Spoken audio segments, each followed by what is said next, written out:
Buenos días. Se invita a los señores académicos e invitados virtuales a apagar sus micrófonos y videos. Se va a dar inicio al acto solemne rector Juan Agustín de la Torre, programado para el día de hoy, 29 de abril del 2025, con motivo del mensaje anual de la Academia Nacional de la Ingeniería y el Hábitat.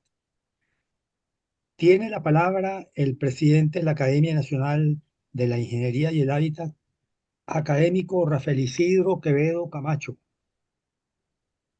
Buenos días, señores académicos, invitados especiales, señor académico Arnoldo Gabaldón, lector del mensaje anual, distinguido economista Xavier Grisanti, orador de orden.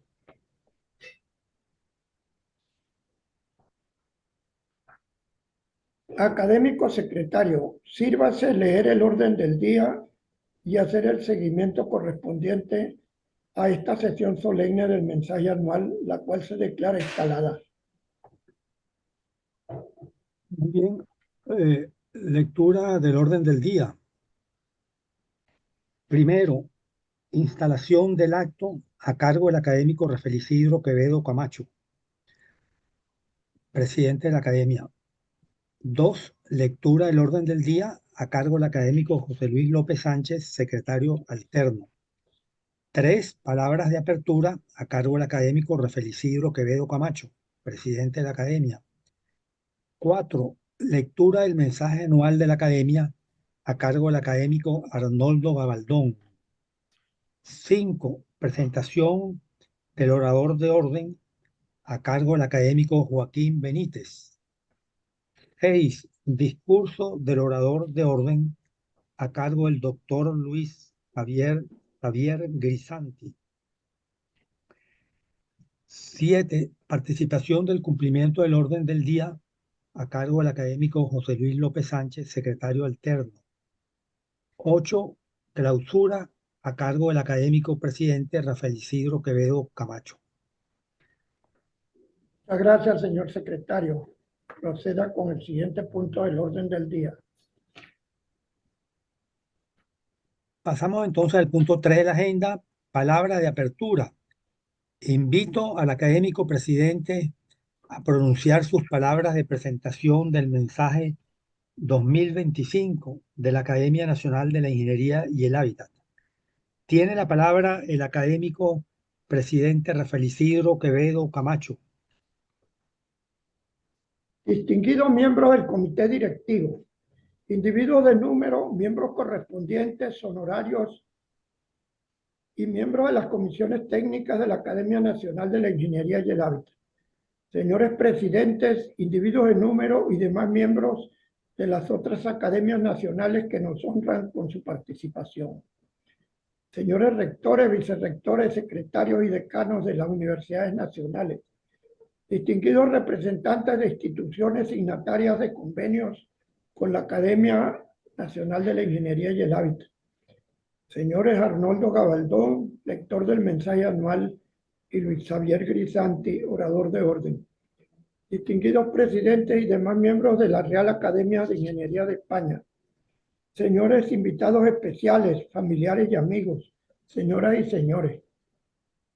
Acudimos nuevamente hoy, 29 de abril, para celebrar esta sesión solemne que tiene el propósito de presentar el mensaje anual de la Academia, que al igual que en años anteriores, se orienta a destacar un tema de interés nacional e internacional que permita enfatizar a lo largo de una orientación de carácter estratégico en la coyuntura que vive la humanidad.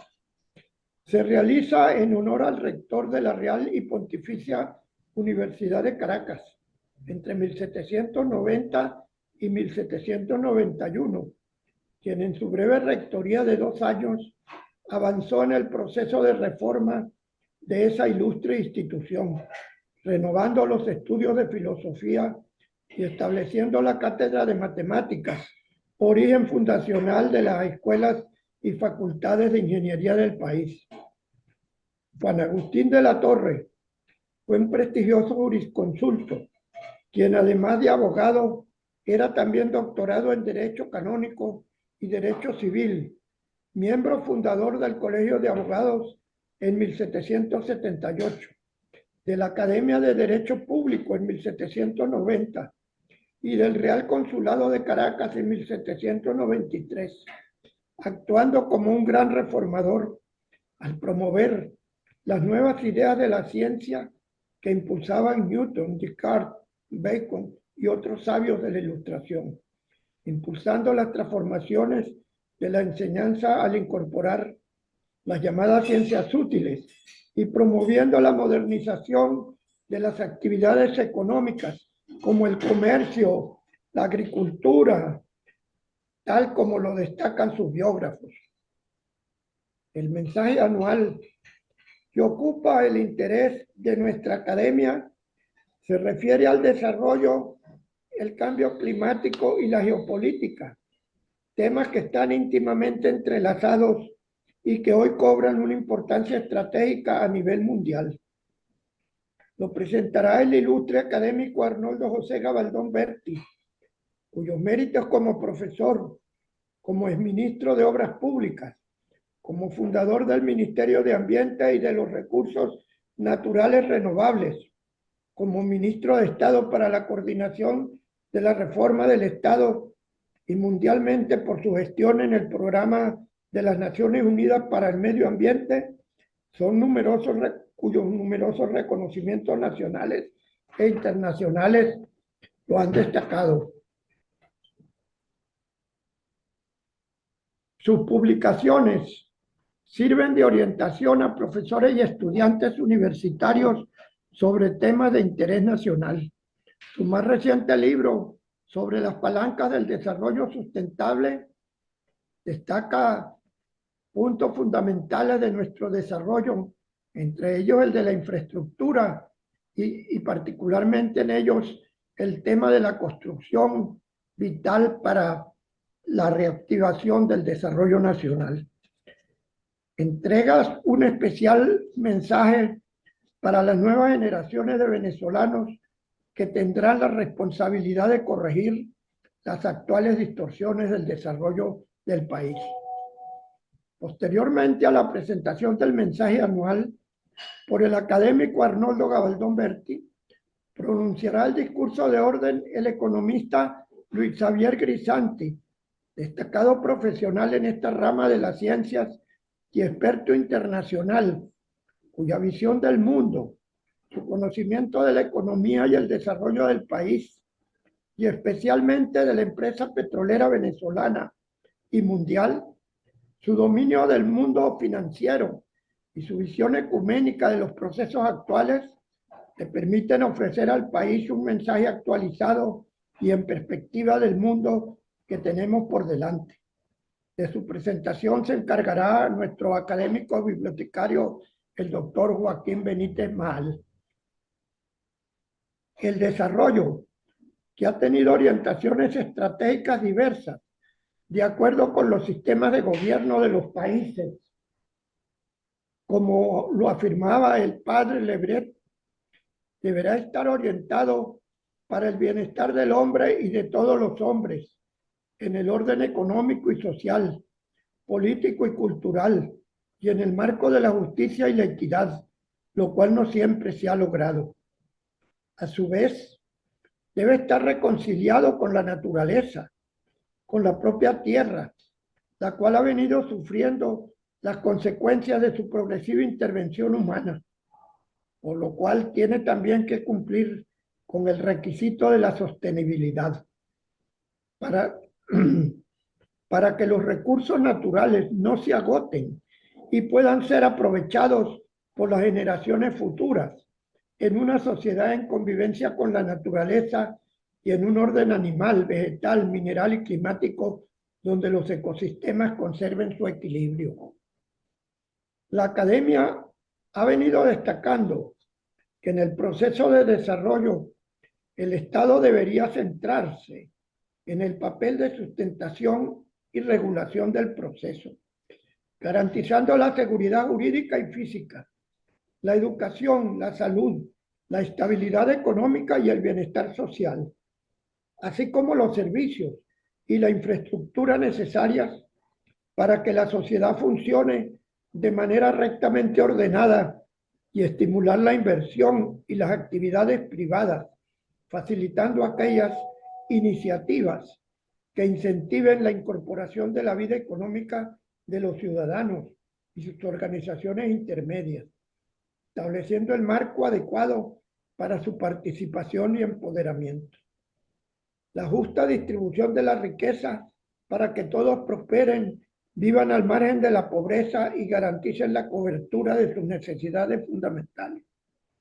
En un contexto donde la sociedad civil organizada asume un rol determinante en la supervisión y el control de las acciones de los poderes públicos, con un sistema administrativo transparente e informado, signado por la pulcritud y la probidad en su gestión de todos los bienes públicos. Es en este contexto que el Estado, como promotor del desarrollo nacional, debe dotarse de una gerencia pública meritocrática, una carrera administrativa estable, el fomento de la educación, del desarrollo científico y tecnológico como base estratégica para la producción y la innovación, la promoción de la vida cultural, deportiva, turística, de convivencia social y de responsabilidad en el respeto de los derechos humanos y de los deberes ciudadanos, para poder participar con éxito en el comercio e intercambio internacional en el marco de relaciones armónicas, de cooperación e integración para potenciar sus propias estrategias de crecimiento y desarrollo.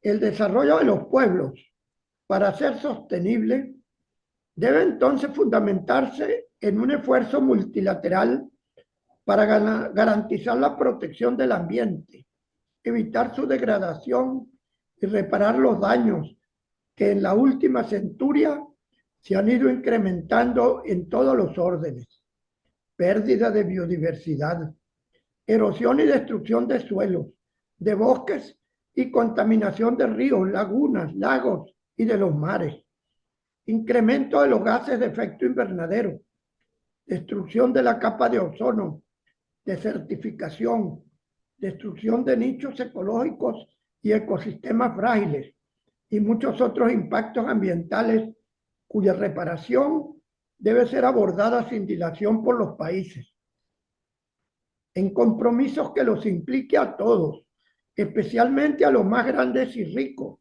que generalmente son los que más contaminan. Se requiere, por tanto, adoptar y cumplir los acuerdos legales para proteger el ambiente. Es satisfactorio comprobar que se ha generado un derecho ambiental internacional que abriga la esperanza de un esfuerzo multilateral para proteger el ambiente, con eventos internacionales como la Cumbre de la Tierra o las Cumbres de la Tierra, convenciones, acuerdos y protocolos. Ejemplo de ellos son el Convenio de Estocolmo, con el conjunto de principios que constituyen la base del derecho ambiental internacional, orientados a la búsqueda de un medio ambiente seguro, el compromiso de los estados a evitar daños ambientales, la relevancia del desarrollo sostenible y medidas concretas para reducir los contaminantes orgánicos persistentes y promover las mejores prácticas tecnológicas. La Convención Marco de las Naciones Unidas sobre el Cambio Climático, el llamado Protocolo de Kioto, para orientar los esfuerzos a evitar el calentamiento global y la emisión de gases de efecto invernadero, complementando con el Acuerdo de París en ese mismo camino.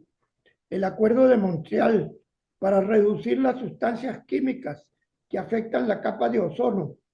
Las convenciones de Naciones Unidas sobre derechos del mar, la Convención sobre comercio de especies amenazadas de extinción, el Convenio sobre la biodiversidad y sus progresivos avances en la pasada reunión de Bogotá y recientemente en Roma, con un acuerdo para recaudar 200.000 millones de dólares destinados a proteger la flora y la fauna del planeta, y muchas otras iniciativas multilaterales, bilaterales y de organizaciones privadas que en todo caso requieren que estos compromisos se cumplan, que las medidas se pongan en práctica y que haya mecanismos de evaluación, seguimiento y control que penalicen a quienes las infringen y reclamen el cumplimiento de aquellos que se quedan atrás.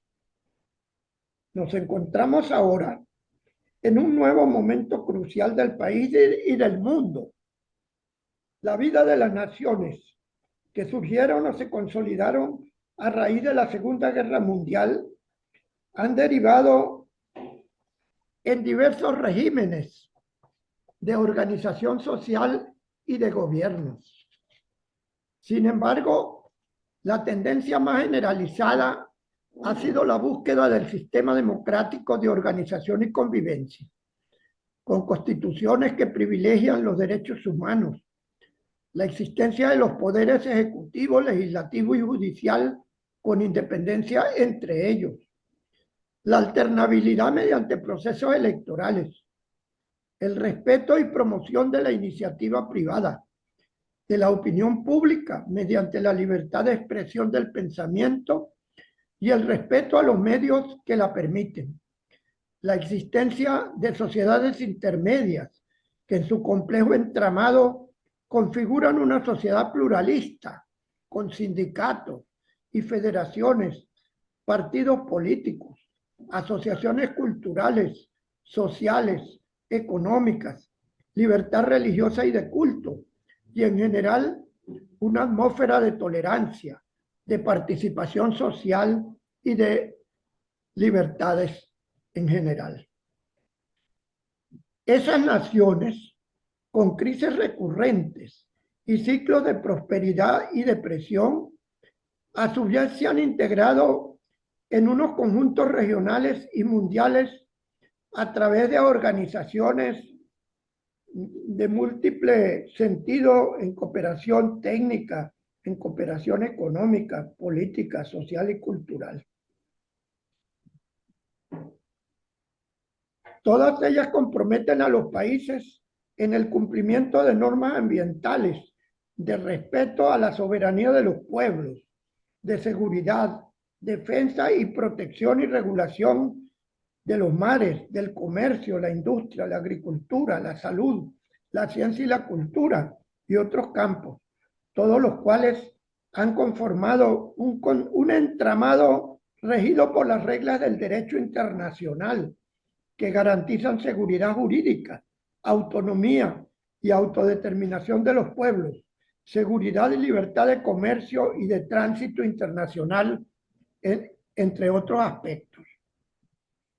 Esa organización de las sociedades que ha madurado y se ha consolidado durante los últimos 70 años ha traído consigo una atmósfera de paz, de cooperación, de integración, de intercambio comercial, cultural y social, y ha permitido la reducción de la pobreza, del analfabetismo, el mejoramiento de la salud y de la expectativa de vida de la población, los viajes y el turismo, la convivencia pacífica, la protección del ambiente, el desarrollo científico y tecnológico para mejorar las condiciones de vida de la humanidad y la adopción de medidas para reducir la contaminación y depredación del ambiente, la sujeción a las disposiciones de los tratados y acuerdos internacionales y en general la promoción de la cultura, la libertad religiosa, el respeto a la libertad de pensamiento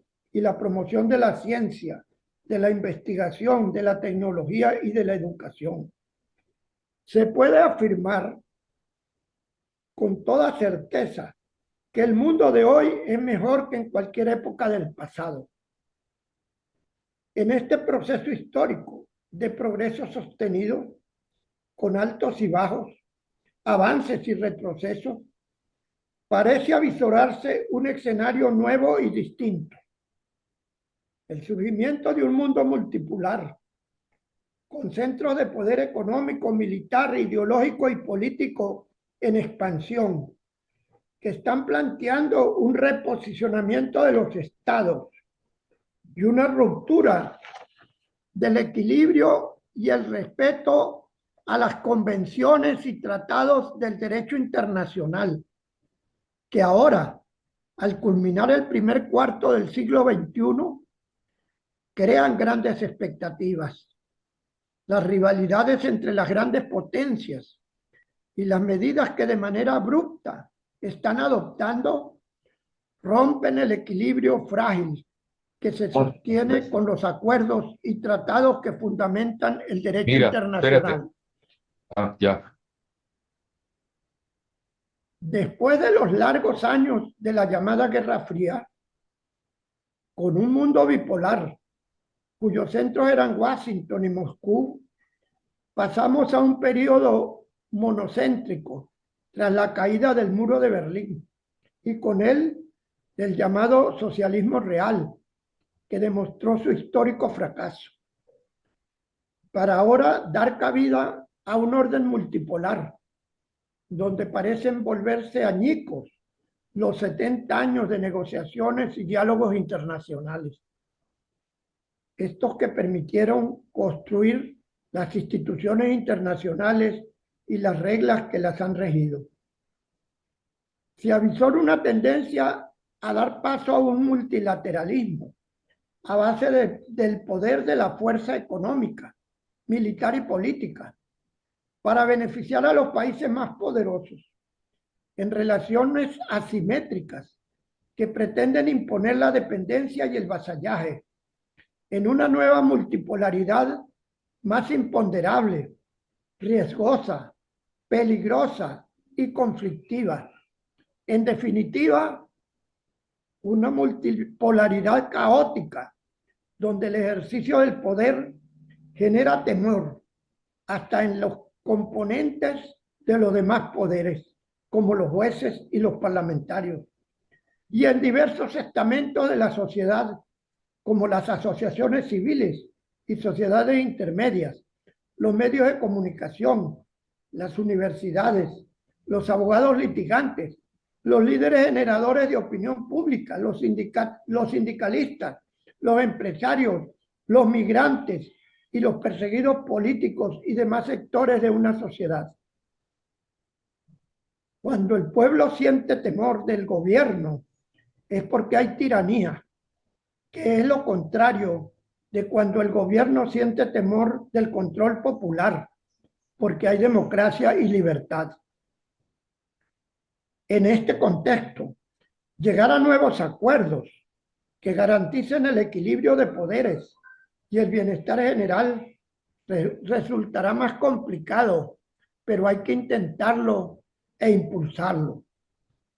A todo ello, se agrega el surgimiento de un conjunto de grandes empresas independientes de los propios estados, de carácter transnacional, que manejan inmensos capitales, una influencia determinante incluso en la conducta de los ciudadanos y en cierto grado de los propios estados, mediante el dominio de la opinión pública, de los medios de comunicación, de la imposición de modas, de conductas, de nuevos valores y de cambios profundos en la cultura y en la conducta humana, controlando las redes sociales, facilitada por el componente de avances científicos y tecnológicos asociados a la neurociencia, a la robotización, a la inteligencia artificial, a la nanotecnología, a la cuántica, a la electrónica y a la globalización de las corrientes migratorias,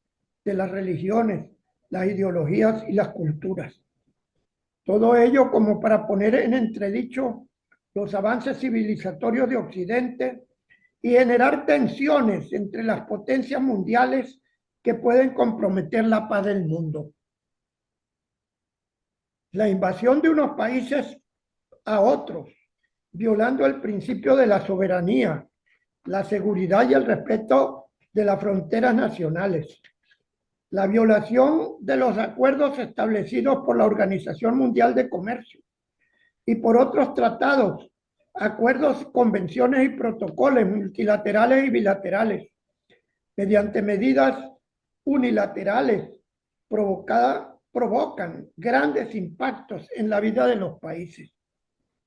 Sin ir muy lejos, un ejemplo que ha permitido visualizar en la práctica efectos que van más allá de toda simulación computacional es la guerra arancelaria que ha provocado una tormenta económica y financiera en el mundo, con la expectativa de efectuar y de afectar los precios, el régimen de precios, el empleo, el poder adquisitivo de la población, la circulación de bienes y de personas, el crecimiento económico, el mundo bursátil, los bonos y letras de la deuda pública, las tasas de interés, la deuda pública en sí y otros campos. Medidas adoptadas mediante el uso de la amenaza como mecanismo de negociación y en general una tendencia a pasar por encima de las leyes, tanto nacionales como internacionales, genera una atmósfera geopolítica de graves consecuencias para la humanidad. En esta perspectiva, tanto el comercio internacional y su impacto en el nacional, los esfuerzos que se realizan para evitar el cambio climático, la lucha por superar las pandemias y mejorar la salud de la población, la conservación y sostenibilidad ambiental, y muy especialmente la búsqueda de una convivencia democrática, de afirmación del régimen político, de independencia de poderes y de alternabilidad en una sociedad de libertades y garantía de los derechos humanos, se pone en graves riesgos. El mundo se ve amenazado por el surgimiento de los regímenes autoritarios, de gobiernos unipersonales sin alternabilidad, de tiranías y dictaduras, donde se asocian en un solo poder determinadas fuerzas políticas, militares, policiales y económicas, controlando todos los resortes del Estado e imponiendo a toda la sociedad sus reglas de sumisión y control. Y en el caso de las grandes potencias multipolares, el expansionismo en todas sus manifestaciones, las invasiones y las guerras. Es muy grave que no se trata ya del tradicional enfrentamiento entre sectores de izquierda, de centro y de derecha, en el marco de sociedades pluralistas, sino más bien de discernir entre democracia y dictadura, entre libertades y tiranía, con diferentes enfoques y orientaciones. En este escenario, lleno de conflictos y de cambios inesperados, se plantea la necesidad de afirmar los valores trascendentales del hombre y de la sociedad para enfrentar los efectos destructivos que pueden afectar los avances logrados a lo largo de estas 3/4 de siglo y de los valores esenciales que la humanidad ha perfeccionado en su devenir histórico. Es necesario defenderlos en el propósito de buscar un equilibrio por conservar el progreso logrado. Son requeridos todos los esfuerzos y movilizaciones que las sociedades sean capaces de realizar. Poner en marcha los mecanismos que el derecho internacional ha diseñado con sus instituciones y organizaciones. Que el mundo, como un mecanismo global de relojería, con sus instrumentos jurídicos, sus instituciones y organizaciones económicas, financieras, políticas y culturales, ponga contrapesos y reacciones de defensa para ejercer el control necesario que aminore los impactos negativos de medidas adoptadas unilateralmente y que los países, como los de Europa y América, que han heredado estos aportes civilizatorios, deben concentrar esfuerzos en preservar los avances que hasta hoy se han alcanzado. Y que, como lo destacó el Papa San Juan Pablo II durante su visita a Chile varias décadas atrás, no permanezcamos indiferentes, no tengamos miedo, no seamos indiferentes ante la injusticia. Comprometámonos responsablemente en la construcción de una sociedad mejor, para lo cual es preciso que alejemos de nuestras vidas el odio, que reconozcamos como engañosa, falsa e incompatible con su seguimiento toda ideología que proclama la violencia y el odio como medios para conseguir la justicia. El amor vence siempre, aunque en ocasiones, ante sucesos y situaciones concretas, pueda parecernos impotentes.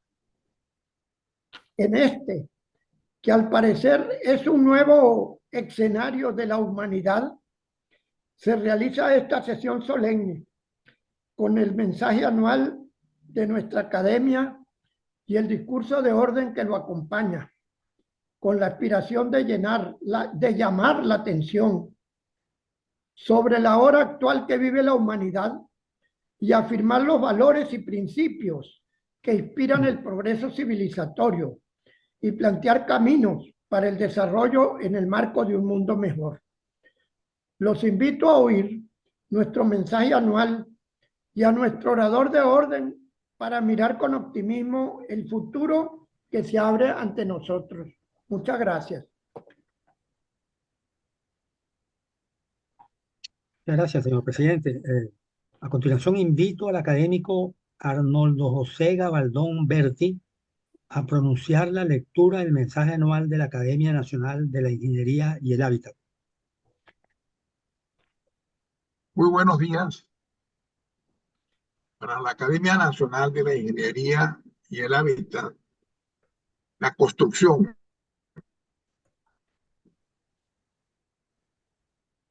constituye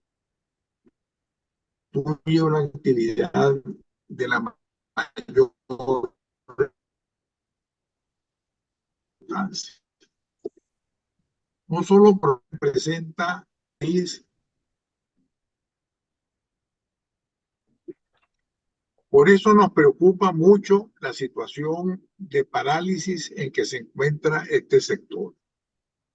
En algunos años pasados, el Producto Interno Bruto generado por el sector llegó a representar el 7% total nacional y en la actualidad su contribución es del orden de unas décimas del 1%. La construcción es altamente generadora de empleo.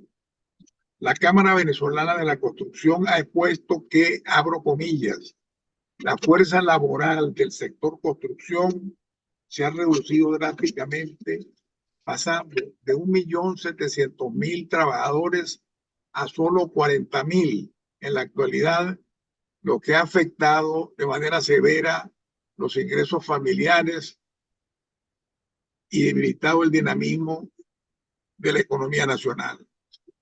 Cierro comillas. En circunstancias en que el crecimiento económico del país es nulo,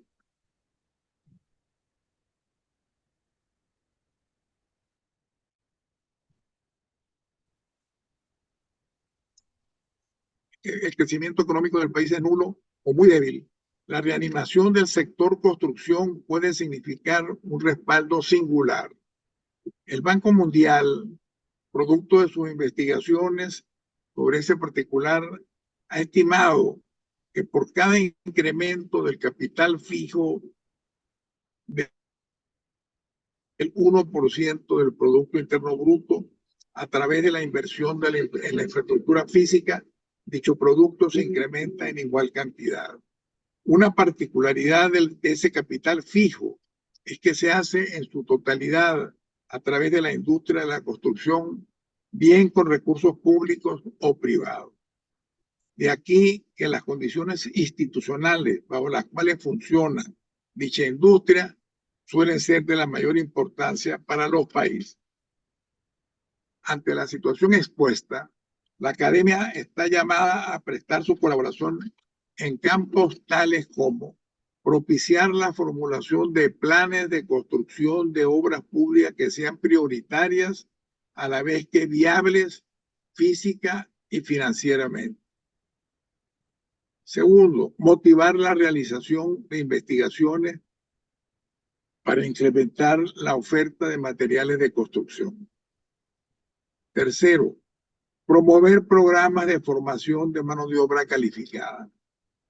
Cuarto, colaborar con estudios tendentes a mejorar el marco regulatorio inconveniente dentro del cual opera la industria de la construcción en la actualidad. Estas iniciativas y similares redundarán en beneficio del desarrollo sostenible del país y del bienestar de todos los venezolanos. Muchas gracias.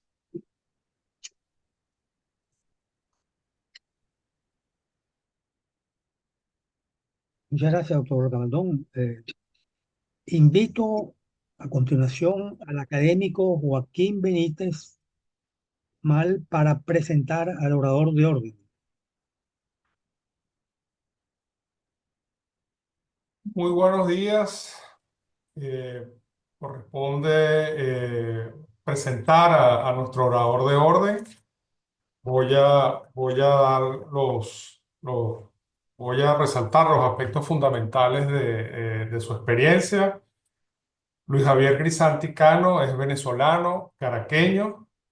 Es licenciado en Economía por la George Washington University, donde además hizo un posgrado en negocios internacionales y una maestría en Economía Internacional y del Desarrollo. En la Universidad Libre de Bruselas cursó una maestría en Administración y Gerencia y una maestría en Relaciones Internacionales. Es candidato a magíster en Políticas Públicas internacionales por la Johns Hopkins University y candidato a doctor de la Facultad de Ciencias Económicas y Sociales de la Universidad Central de Venezuela. Dentro de su experiencia docente, es coordinador o ha sido coordinador de la especialización en hidrocarburos de la Facultad de Ciencias Económicas y Sociales de la Universidad Central de Venezuela, donde dicta las materias de geopolítica petrolera y comercio internacional de hidrocarburos. Ha sido profesor en la Universidad Simón Bolívar en la especialización de gerencia de gas natural, del Instituto de Estudios Superiores de Administración IESA en los diplomados de Gerencia Internacional de Hidrocarburos y en Formación de Líderes, a través de la cátedra y con la cátedra Estructura y Tendencia de la Industria Energética Mundial. En la Universidad de Georgetown es miembro del Consejo Consultivo Latinoamericano en la Facultad de Administración de Empresas. En la Universidad de Boston, Bruselas y Universidad Libre de Bruselas, profesor de las maestrías de Administración. En la cátedra Economía y Desarrollo de América Latina. En la Universidad Tecnológica del Centro, en la Facultad de Ciencias Administrativas, con la cátedra Planificación Estratégica y Finanzas. Y en la Universidad Metropolitana y en la Universidad Monte Ávila es profesor de posgrados invitados. Dentro de sus múltiples responsabilidades académicas, culturales y gremiales, destacamos que ha sido miembro del Consejo Directivo del Centro Internacional de Energía y Ambiente del IESA, miembro del Comité Académico del Área de Posgrado en Ciencias Económicas de la Facultad de Ciencias Económicas y Sociales de la Universidad Central de Venezuela. Es miembro de las comisiones de Desarrollo Industrial, de Energía y de Historia de esta academia, de la Academia Nacional de la Ingeniería y el Hábitat. Es fundador de la Academia Venezolana de Genealogía, miembro del Consejo Consultivo de la Universidad Monte Ávila, representante de la Universidad Simón Bolívar ante el Instituto de Energía de la Universidad de Oklahoma, miembro del Consejo Consultivo Latinoamericano de la Universidad de Georgetown, fundador de la Asociación Internacional Andrés Bello en Bélgica.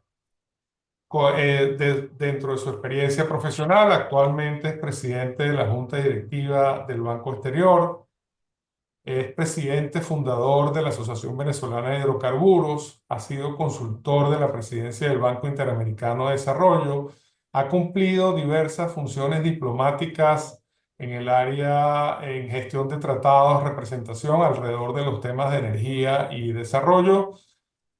Tuvo una extensa carrera en PDVSA de más de 15 años, donde ocupó diversos cargos y cumplió roles directivos y gerenciales. Dentro de su producción intelectual y académica destaca que ha sido autor y coautor de 18 libros, autor de 33 ensayos sobre energía, petróleo, historia, desarrollo y economía. Es un articulista prolífico en varias publicaciones, revistas y periódicos como la revista Petroleum, revista Petroguía, Analítica, donde registra 234 artículos entre 1999 y 2024, la revista SIC y periódicos como El Universal. Luis Javier Grisanti ha sido distinguido con la Orden de la Corona por el rey Alberto II de Bélgica y es oficial de la República Italiana, distinción otorgada por el presidente de la República. Esta breve presentación nos anuncia que estamos a punto de escuchar a un orador con una trayectoria profesional y académica admirable que engalana nuestra sesión solemne. Muchas gracias. Gracias, académico Benítez. Invito a continuación al doctor Luis Javier Grisanti a dar lectura al discurso de orden. Señor presidente y demás miembros, individuos de número de la Academia Nacional de Ingeniería y Hábitat, señoras y señores invitados, permítanme primero agradecerles el honor de ser orador de orden en esta sesión solemne. Era ya suficiente distinción el ser miembro de los comités de desarrollo industrial, energía e historia de esta ilustre academia.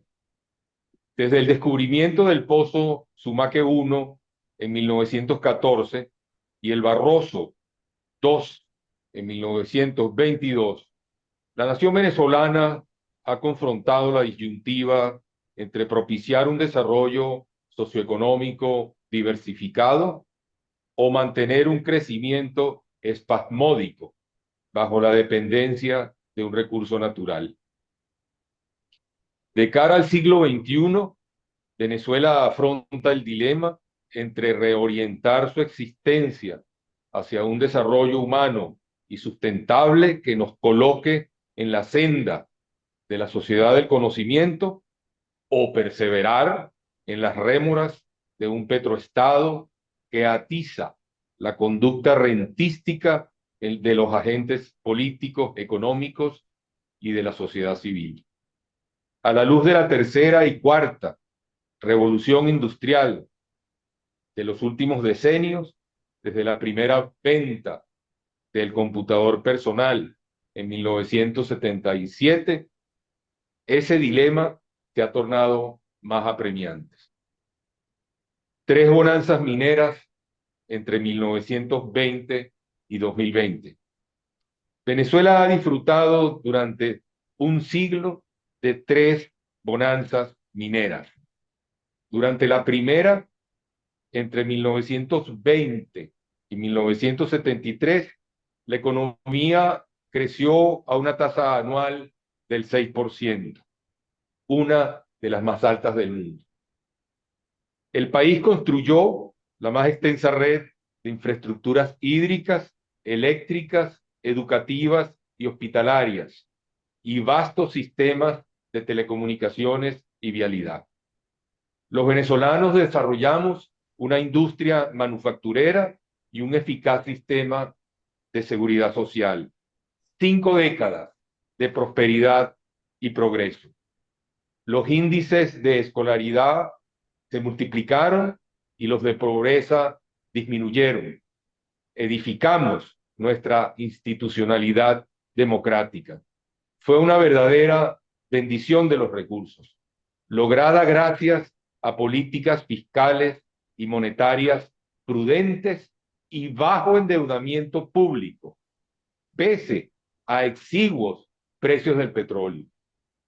La segunda bonanza registró también grandes inversiones públicas desde los años 70, pero las políticas fiscales y monetarias expansivas y de endeudamiento derivaron en desequilibrios macroeconómicos, déficits fiscales, inflación, controles de precios y cambiarios y sobrevaluación de la moneda. La economía creció solo 1,2% interanual entre 1978 y 1998, con lapsos de auge y contracción luego de varios colapsos en los precios del crudo en los años 80 y 90.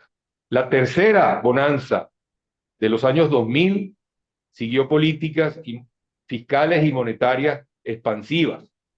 Sobrevino una nueva caída de los precios del crudo en 2014-2015 y se agravaron, por ende, los desbalances de la economía. Después de las últimas dos bonanzas, se han intentado programas de ajuste económico para restablecer los equilibrios en las cuentas nacionales y diversificar la economía, que luego se desatienden cuando ocurre una nueva bonanza. Pese a las grandes inversiones públicas, la bonanza de los años 70 asomó los primeros indicios de la maldición de los recursos, la enfermedad holandesa y la formación de un petroestado, el cual trocó a los agentes económicos, sociales y políticos del país, no en propulsores de la innovación productiva y el emprendimiento empresarial, sino en cazarrenta, lo que los académicos denominan rent seekers, disculpen el anglicismo, bonanzas extractivistas y petroestados. A raíz de la bonanza petrolera de los años 20, el economista merideño Alberto Adriani, 1898-1936, sostuvo hace 95 años que la apreciación del tipo de cambio real del bolívar o el abaratamiento del dólar causaría un atascamiento e inclusive una regresión de las actividades económicas de bienes transables, como la agricultura y la incipiente industria manufacturera. Adriani fue pionero en conceptuar la enfermedad holandesa. Juan Pablo Pérez Alfonso, 1903-1979, definió el efecto Venezuela como el fenómeno mediante el cual un país exportador dependiente de un recurso natural, el petróleo, rebasa su capacidad de absorción al introducir una cantidad extraordinaria de liquidez monetaria como consecuencia de una bonanza internacional de precios. La fundamentación teórica y empírica de la maldición de los recursos, la enfermedad holandesa y el petroestado ha sido formulada por destacados economistas como Anne Kruger, 1974, Terry Lynn Carl, 1997 y 2007, Max Gordon y Peter Neary, 1992, Jeffrey Sachs y Andrew Warner, 1997, 1999, Sachs, 1995, 2001, 2007, Richard Otti, 1986, 1990 y 1993, Markatan Humphreys y Joseph Stiglitz, 2007, Premio Nobel de Economía. Un estudio sobre el desempeño económico de 97 países, realizado por Jeffrey Sachs y Andrew Warner, 1997, demostró que no había consistencia entre el crecimiento económico de las naciones dotadas de recursos minerales y aquellas que no. El estudio verificó que las naciones sin recursos naturales crecían a tasas superiores que los países con vastos recursos minerales, demostrando la paradoja de la abundancia. Tercera revolución industrial y sociedad del conocimiento. La tercera revolución industrial ha introducido los sistemas digitalizados de producción de bienes y servicios en reemplazo de técnicas mecánicas propias de la segunda revolución industrial. La accesibilidad y universalización del saber y la interconectividad de sociedades, personas y cultura hoy son cotidianas. La determinación de la secuencia del genoma humano ha abierto oportunidades antes impensables. Las biotecnologías, la biomedicina y la nanotecnología prometen acelerar las transformaciones tecnológicas, energéticas y medicinales. La sociedad del conocimiento ha posibilitado la industrialización de países que hace apenas 4 o 5 décadas eran subdesarrollados, como Hong Kong, Corea del Sur, Taiwán y Singapur. Los nuevos países industrializados, newly industrialized countries de Asia, y China y la India han adoptado sistemas económicos de mercado, se han convertido en grandes exportadores y han sacado de la pobreza a millones de personas, centenares de millones de personas en el caso de China. Y lo han logrado con recursos minerales escasos y en algunos casos inexistentes. La posesión de ingentes recursos minerales pierde pertinencia en las sociedades que asumen el conocimiento como principal meta de sus sistemas educativos y estrategias de desarrollo. La sociedad del conocimiento y la revolución tecnológica están gestando nuevos estadios de desarrollo humano. Inteligencia artificial y cuarta revolución industrial. La cuarta revolución industrial se articula con la tercera y ambas evolucionan en paralelo. Las nuevas tecnologías están superando las barreras entre lo biológico, lo físico y lo digital. Es esta la idea medular de la economía del economista y empresario alemán Klaus Schwab, autor del libro La Cuarta Revolución Industrial 2016.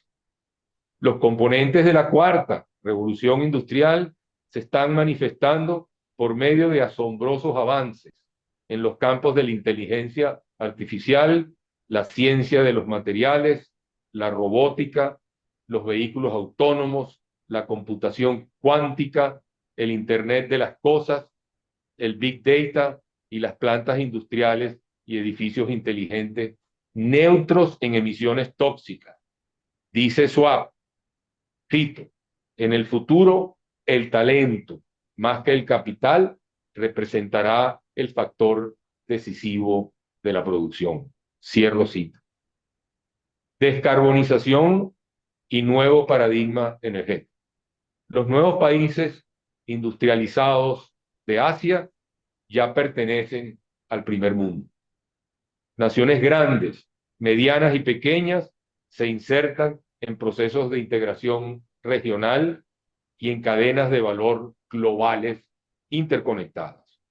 Las naciones adictas al petróleo confrontan nuevos desafíos.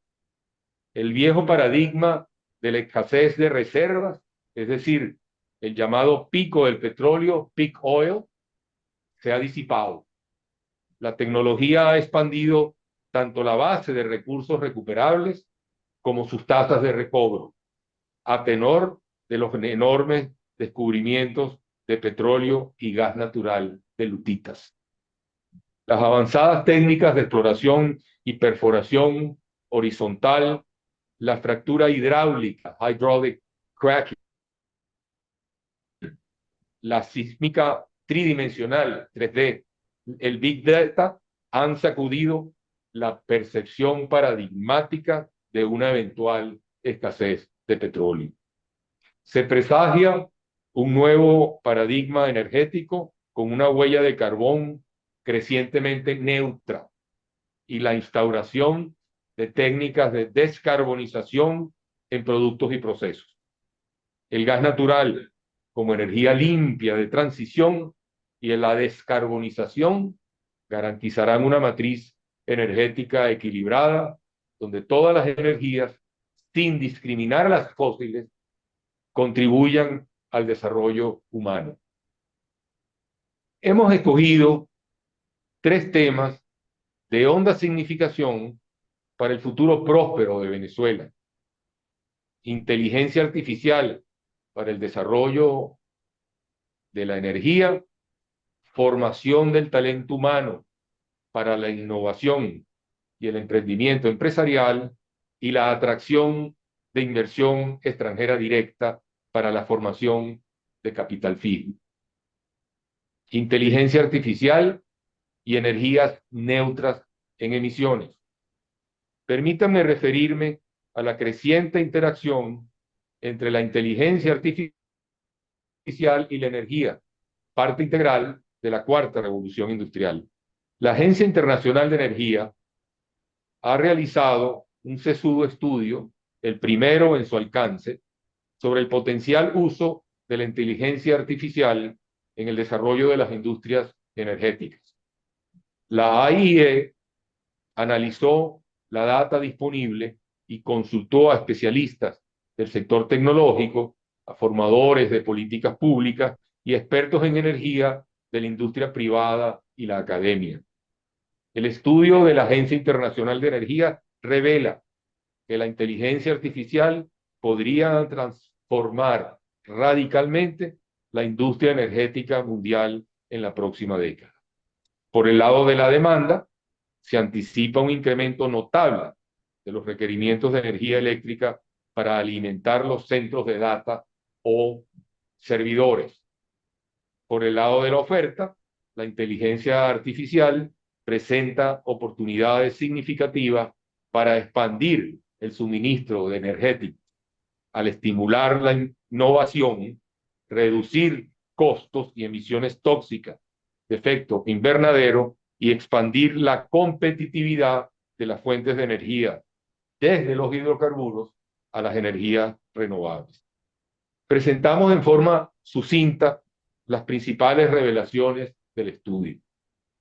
El consumo de electricidad de los centros de data, generadores de inteligencia artificial, servidores, ha aumentado 12% anual desde el 2017. Esa tasa de crecimiento es 4 veces mayor a la correspondiente a la demanda total de electricidad en el mundo. La demanda mundial de electricidad de los centros de data se espera se duplique para el año 2030 a un nivel de 945 teravatios hora. Ello es equivalente a la demanda total de electricidad de Japón, la tercera economía del mundo. La demanda de centros de data optimizados con inteligencia artificial se calcula se cuadruplique para el año 2030. Si bien los actuales centros de data conforman el 10% del crecimiento previsto de la demanda de electricidad, en los países desarrollados, como Estados Unidos y Japón, los servidores conformarán más del 50% del crecimiento de la demanda de electricidad para el año 2030. Las energías renovables y el gas natural serán preferentemente requeridas en forma creciente para cubrir la demanda de electricidad de los centros de datos. Se requerirán otras fuentes de energía, mas se pronostica que las energías renovables y el gas natural tomarán el liderazgo en virtud de su relativamente alta disponibilidad y competitividad de costos en mercados claves. Si bien la demanda de electricidad de los servidores generará en principio mayores emisiones tóxicas, se prevé que tal aumento sea moderado a la luz de las tendencias actuales de la matriz energética mundial más descarbonizada y eficiente. En la medida en que la inteligencia artificial se generalice en la industria eléctrica, el incremento de las emisiones será compensado por reducciones mayores.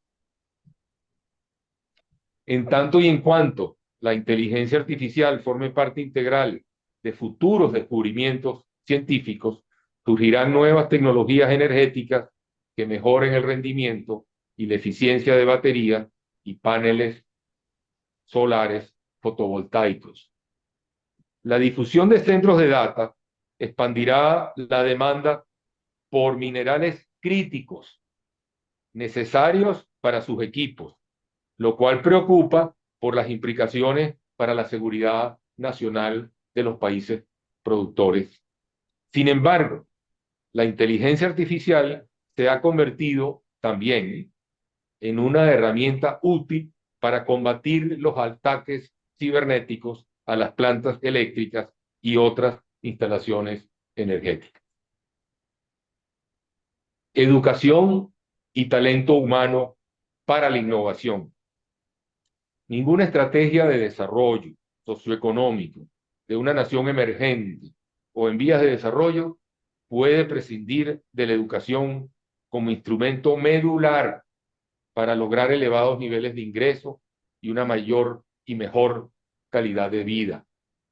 Las políticas públicas de un país dirigidas hacia una educación de calidad e inclusiva no solo generan una expansión notable en la capacidad de las sociedades para generar valor y bienestar social, sino que, bien concebidas y focalizadas, ellas también facilitan la distribución equitativa del ingreso y la riqueza, la innovación en su fuerza laboral, la productividad y eficiencia de sus factores de producción, capital, trabajo y tecnología, y la disminución y posible erradicación de la pobreza.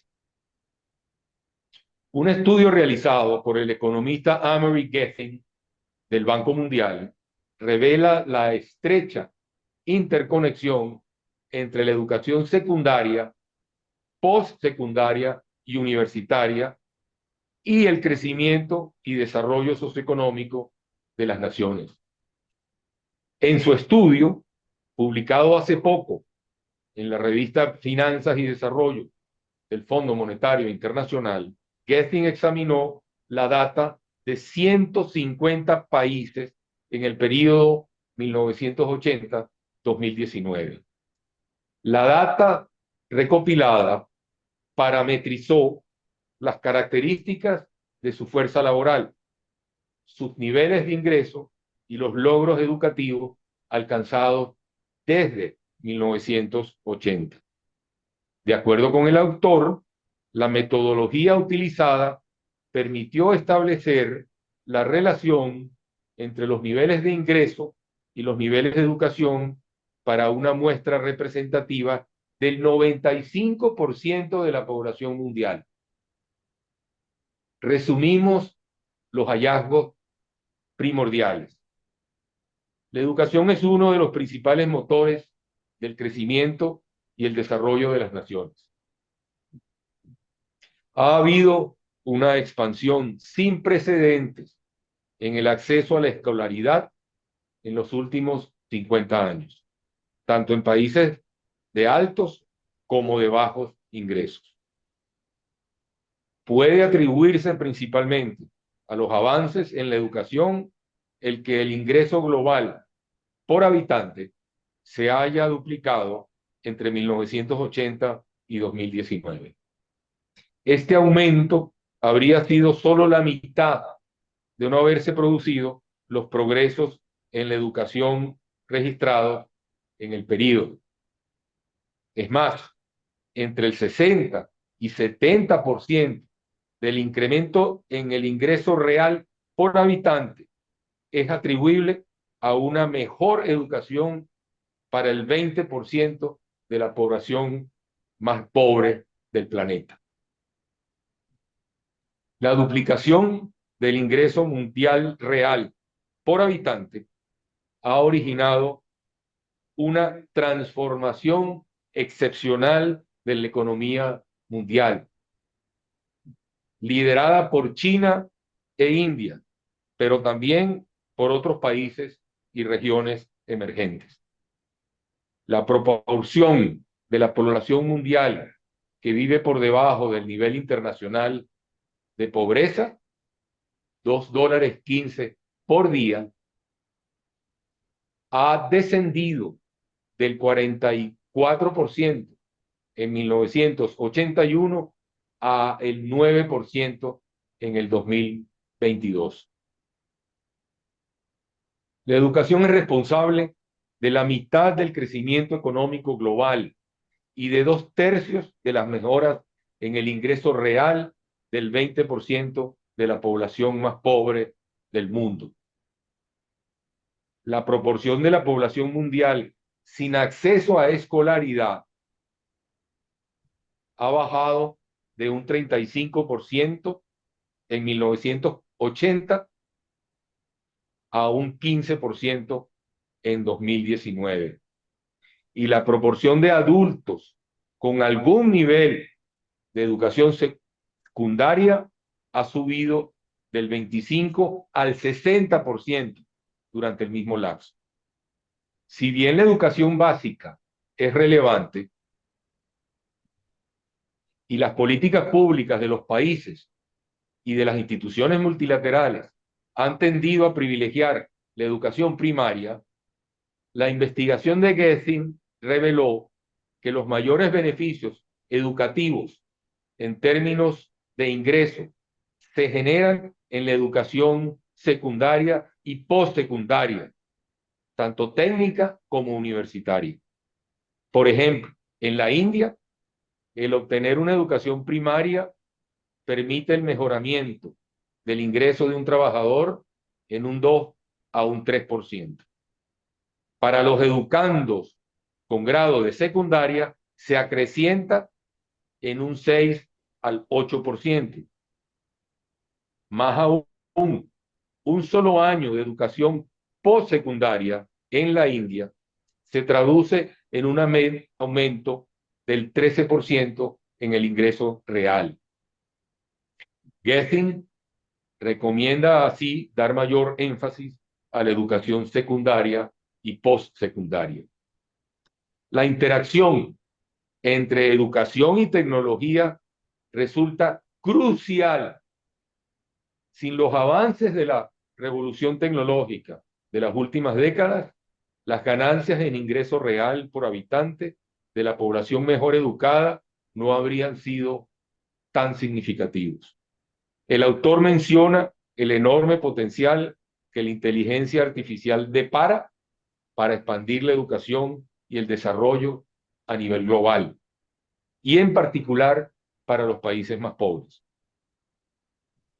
Gessing concluye que, cito, en un mundo de creciente interdependencia entre las destrezas y la tecnología, las políticas de educación y de innovación deben ir a la mano. Cierro la cita.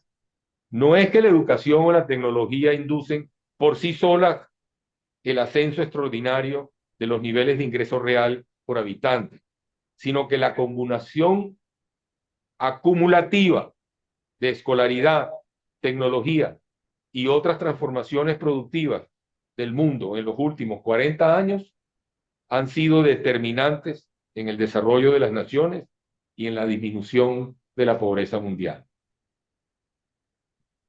La producción de una educación de calidad e inclusiva en los países emergentes y en vías de desarrollo no solo supone destinar recursos genéricos a la instrucción pública, sino focalizarlos en la detección temprana de talentos, inclusive desde la infancia. Gina Batt, editora de la revista Finanzas y Desarrollo del Fondo Monetario Internacional, a presentar la edición La ecuación del talento en marzo del 2025, apenas este mes pasado, señala, cito, todas las grandes saltos en el progreso humano, desde la imprenta hasta el motor a vapor y el semiconductor, han sido motivados por las ideas. Pero las ideas no emergen en un vacío, ellas provienen de la gente. Y entre ellas es frecuente que sean las mentes más talentosas las que empujan las fronteras de lo que es posible. Ello hace del talento uno de los recursos más valiosos en la gestación de la innovación y el crecimiento. Las naciones que desarrollan sus mejores mentes ganan una ventaja competitiva. Aquellas que no lo hacen no solo ralentizan su propio progreso, porque el mundo también pierde. Cada genio no desarrollado representa un descubrimiento que nunca ocurrirá. Una tecnología que deja de emerger. La próxima idea transformadora, la cura de una enfermedad o una tecnología revolucionaria, puede venir de cualquier parte, pero solo si a las mentes más lúcidas se les brinda la oportunidad para alcanzar su pleno potencial. Acabo de leer que los países desarrollados se están disputando las mentes lúcidas científicas de la Agencia Nacional de Nutrición en los Estados Unidos, que están siendo lamentablemente despedidas en los Estados Unidos. Javier Jarabel, profesor de economía de la London School of Economics, en su artículo La frontera no divisada de la innovación 2025, señala los desafíos de las naciones emergentes en la identificación del talento desde la infancia. Cito: pese al proverbio de Platón hace 2400 años, no solo la necesidad es la madre de la invención, ella requiere la oportunidad. La posibilidad de que un individuo de convertirse en un innovador refleja los antecedentes de los padres en términos de ingresos y factores sociológicos. Niños altamente talentosos con antecedentes desventajosos tienden a innovar muy por debajo de su potencial, mientras que niños de familias más pudientes y más educadas están mucho más proclives a procurar la innovación. Esto crea el fenómeno que he llamado de los Einsteins perdidos y las Marie Curies perdidas. Las mujeres en particular están dramáticamente subrepresentadas entre los innovadores en cualquier parte del mundo. La producción científica de las futuras generaciones a nivel mundial podría incrementarse tanto como un 42% si los jóvenes talentosos en cualquier lugar del planeta tuvieran iguales oportunidades de desarrollar sus potenciales. Por lo tanto, se hace necesario democratizar el acceso a la educación a nivel global. Jarabel basa sus conclusiones en las investigaciones realizadas junto con Alex Bell, Raz Shetty, Neviana Petrova y John van Reenen, así como en los trabajos de Rashid Agarwal, Ina Ganguly, Patrick Gold y Geoff Smith, 2023, todos especialistas en economía de la educación. Rashid Agarwal y Patrick Gold son los fundadores del Fondo Global del Talento, Global Talent Fund, una organización no gubernamental dedicada a la identificación y promoción del talento juvenil en el mundo entero, focalizada en la innovación y desarrollo de su máximo potencial. Ambos son profesores en la Universidad de Columbia y en la Universidad de Bristol, respectivamente. La misión del Fondo del Talento es convertir las investigaciones en acciones concretas, apoyando iniciativas tales como el programa Apoyo a los Genios Invisibles, Backing Invisible Geniuses, BIG por sus siglas, el cual provee becas, mentorías y oportunidades de investigación a los medallistas de las Olimpiadas de Matemáticas. Agar Valley Gold indican que muchos de estos investigadores provienen de economías emergentes y en desarrollo, brindándoles acceso a oportunidades que de otra manera no tendrían. Cito, el fondo soporta a organizaciones en 30 países y ayuda a los jóvenes a lograr los mejores resultados en las Olimpiadas de las Matemáticas. Mediante inversiones en las Olimpiadas y en sociedad con órganos locales, el fondo empodera a jóvenes talentos a alcanzar nuevas cimas y a lograr su pleno potencial. Cierro la cita.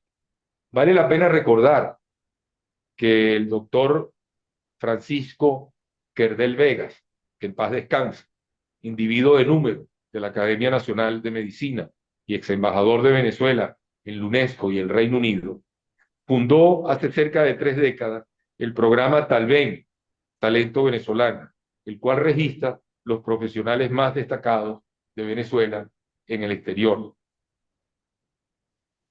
Inversión extranjera directa y desarrollo sostenible. Queremos centrar ahora la atención sobre la gran importancia que el estímulo y recepción de inversión extranjera directa, Foreign Direct Investment, FDI, reviste para el desarrollo de las naciones y en especial para los países emergentes y en vías de desarrollo. En la historia contemporánea, las naciones que están superando el subdesarrollo, las naciones industrializadas, los nuevos países industrializados y los países con estructuras económicas primarias basadas en la agricultura o en la explotación de minerales, no podrán desarrollarse plenamente sin el concurso de la inversión extranjera directa. Mejor aún, si esa inversión proviene de naciones avanzadas que transitan y se expanden por las externalidades positivas de la tercera y la cuarta revolución industrial, incluyendo la inteligencia artificial. La más reciente encuesta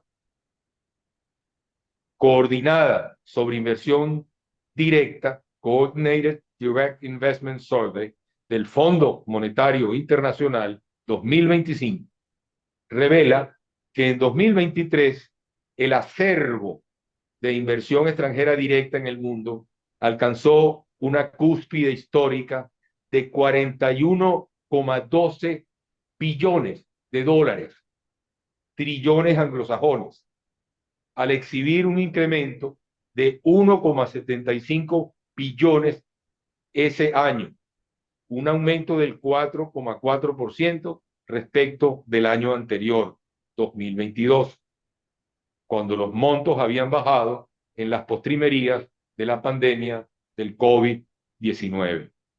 Es conocido entre los especialistas y académicos que el grueso de la inversión extranjera directa tiene lugar entre naciones desarrolladas.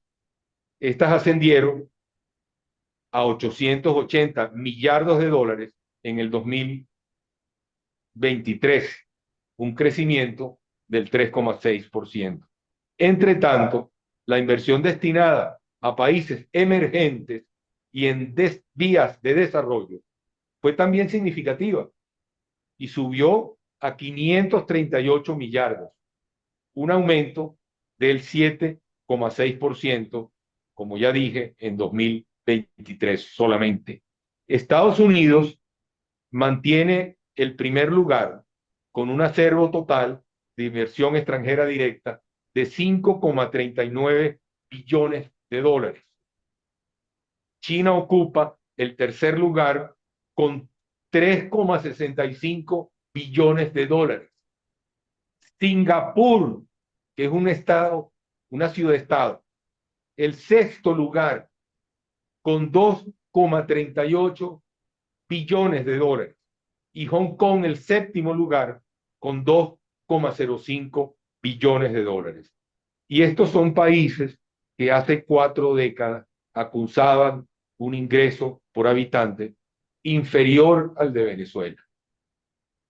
Las regiones con mayor recepción de inversión extranjera directa fueron Asia Central y Sur, Europa y Norteamérica, y en menor cuantía América Latina. Pero es necesario subrayar que 3 de los 10 países con mayores ingresos de inversión extranjera directa, es decir, flujo de inversión, no el acerve, el flujo de inversión, son emergentes o recientemente industrializados: China, Singapur y Hong Kong, los 3 situados en Asia. De hecho, Singapur ocupó el primer lugar con un flujo de ingresos de inversión extranjera directa de 307 millardos de dólares en 2023. Seguido de Estados Unidos, superó a los Estados Unidos Singapur con 227 millardos y Alemania con 164 millardos de dólares. Pensemos, reflexionemos, estimados académicos, lo que eso significa e implica y qué potencial tenemos para atraer inversiones a Venezuela. Otros países emergentes que mostraron aumentos significativos fueron India, nuevamente, México y Brasil, los cuales percibieron incrementos del 20%. Los países 7,6% emergentes. Estos 3, India, México y Brasil, 20% en 2023, totalizando 130 millardos de dólares cada uno. Debido a que los flujos de inversión extranjera directa también tienden a dirigirse a naciones emergentes con grandes economías, en el caso de América Latina, Brasil y México, ello hace necesario para países de menor dimensión, como Colombia o Venezuela, intensificar sus esfuerzos por ofrecer legislaciones y marcos regulatorios más atractivos y estables que incentiven la inversión y reafirmen la seguridad jurídica. Chile es una excepción porque, siendo una economía mediana, ha percibido ingentes flujos de inversión directa durante varias décadas consecutivas. Venezuela puede y debe atraer una cantidad sustancial de los flujos mundiales de inversión extranjera directa para apuntalar su crecimiento y desarrollo socioeconómico. La inversión extranjera no solo aumenta cuantitativamente el Producto Interno Bruto de las naciones, sino que genera externalidades positivas por medio de la transferencia de tecnologías y destrezas técnicas y gerenciales, el mejoramiento de la cultura de trabajo y la innovación, la captación de mano de obra calificada y profesional y el perfeccionamiento de la productividad de los factores de producción. Por su talento humano, sus infraestructuras, su capacidad industrial y sus recursos naturales, nuestro país está llamado a ubicarse entre los países receptores líderes en inversión extranjera directa a corto y a largo plazo. Reflexión final. Desarrollo sin petroestado. El desarrollo de la inteligencia artificial, la robótica, las biotecnologías y la biomedicina plantea un desafío existencial a los venezolanos. ¿Podremos lograr un pleno desarrollo humano y asimilar las ventajas de la tercera y la cuarta revolución industrial? ¿O estamos condenados a un extractivismo rentístico infinito y a la improductividad de un petroestado? ¿Podremos diseñar una estrategia de desarrollo a largo plazo que nos sustraiga para siempre de la maldición de los recursos y la enfermedad holandesa y nos conduzca a la sociedad del conocimiento? ¿Podremos encontrar una fórmula de fijar prudentes políticas fiscales, monetarias y de endeudamiento en concordancia con la capacidad de absorción de la economía y sin sobrevaluar el tipo de cambio a largo plazo?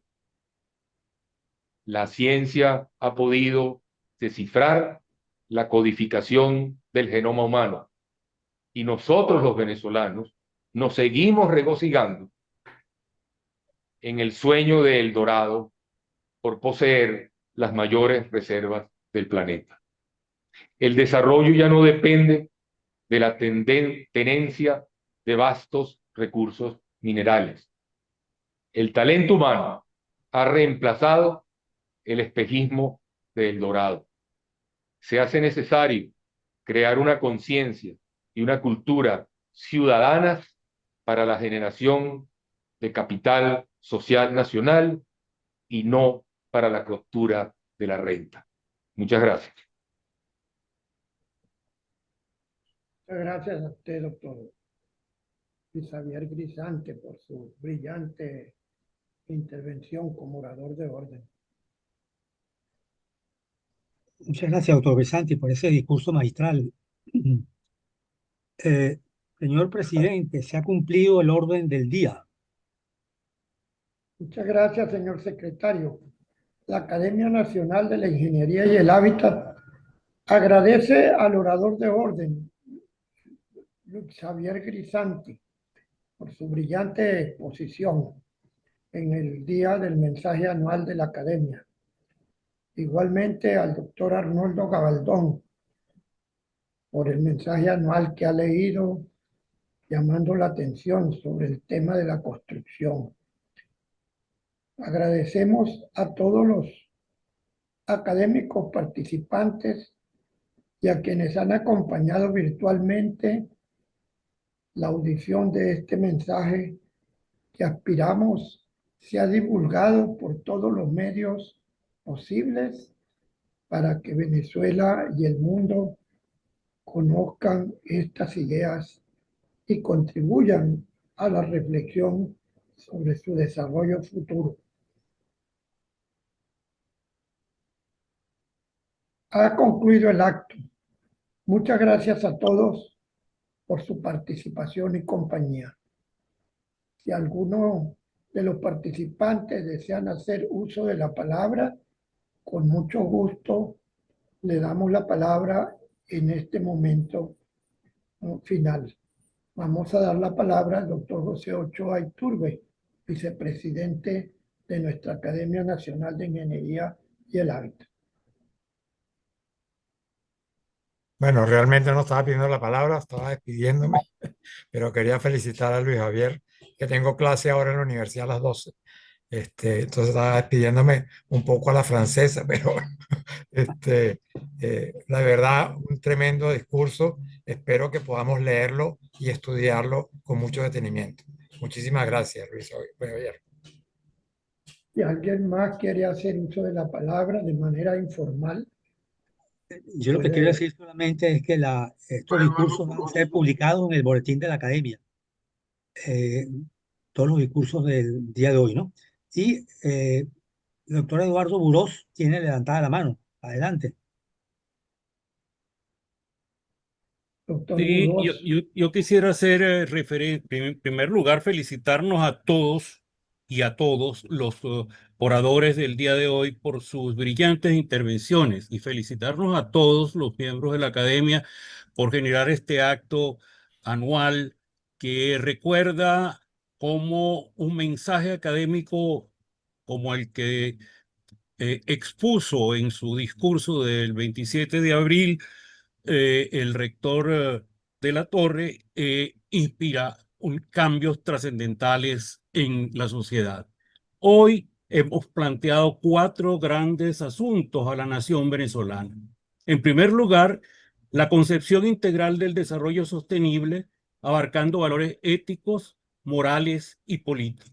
En segundo lugar, el efecto del desarrollo de infraestructura en la creación de ventajas competitivas y en la movilización inmediata y colectiva de la sociedad hacia el desarrollo por el efecto de demostración que generan y el estímulo perceptivo al conjunto de los diversos estratos socioeconómicos del país. En tercer lugar, la magistral precisión de la importancia de la educación y su rol significativo y el rol significativo de la educación postprimaria El discurso de orden compromete a la academia a considerar los datos aportados para fortalecer sus objetivos de desarrollo de educación técnica y profesional y en las áreas particulares de ciencia, tecnología e innovación. Y en cuarto lugar, la intensamente discutida tesis de la inversión extranjera directa en el seno de la Comisión de Desarrollo Nacional, sustentando los argumentos con cifras generadas en los círculos económicos de mayor nivel académico mundial. Eso hago un resumen de los aspectos fundamentales que he notado en las disertaciones que he oído y agradezco a todos los expositores la calidad de sus intervenciones y los mensajes que hemos podido concretar para el país. Muchísimas gracias a todos y nuevamente felicitaciones. Gracias, académico Eduardo Burós. Si alguien más quiere hacer uso de la palabra en este minuto final de participación informal. Magnífico. Como se ha concluido satisfactoriamente el objetivo de esta sesión solemne relacionada con el mensaje anual, se declara clausurada la reunión.